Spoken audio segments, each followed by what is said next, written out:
As Democratic presidential candidate Bernie Sanders has surged in the polls, President Donald Trump has begun to up his criticism of the independent senator from Vermont. "I think he's a communist. I mean, look, I think of communism when I think of Bernie," Trump told Fox News host Sean Hannity for an interview broadcast this weekend. Trump's son, Donald Trump Jr. reiterated the criticism in an interview with Fox and Friends on Monday morning. "I kind of want to run against a communist in Bernie, but he's also got a very motivated base," the president's eldest son said. While Sanders self-identifies as a democratic socialist, which many right-wing lawmakers and pundits often conflate with communism, the two political ideologies actually have major differences. The idea of democratic socialism has also been gaining support in the U.S., which is evidenced by the recent rise of progressive lawmakers such as Representatives Alexandria Ocasio-Cortez of New York, Ilhan Omar of Minnesota and Rashida Tlaib of Michigan, among others.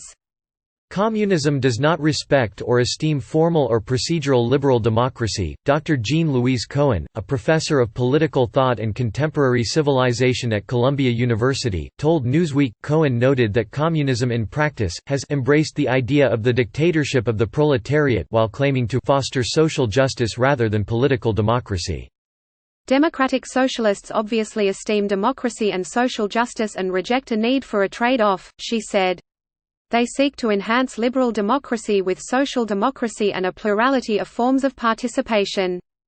Dr. Eileen Hunt Botting, a professor of political science at Notre Dame University, told Newsweek that the ideology of communism means there would be no private property, and no class distinctions. Botting explained that democratic socialism, conversely, does not do away with private property or all economic class distinctions.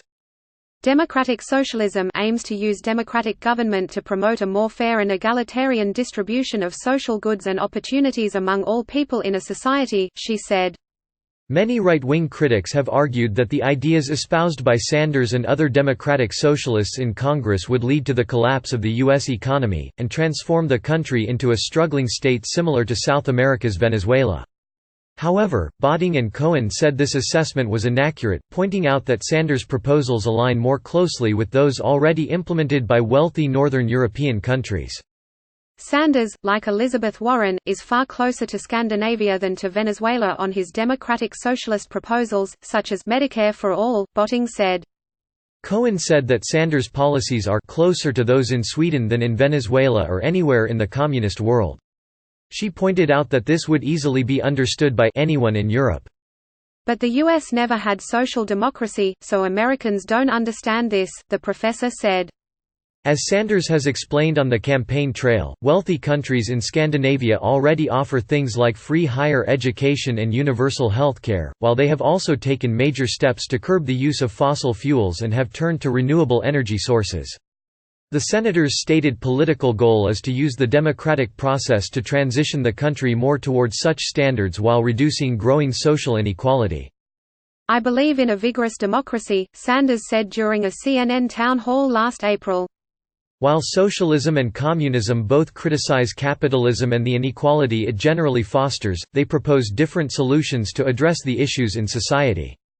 They both are critical of full-fledged market capitalism, but socialism in the form of social democracy and democratic socialism does not reject markets or property or profit but seeks to regulate these for purposes of social justice, Cohen said.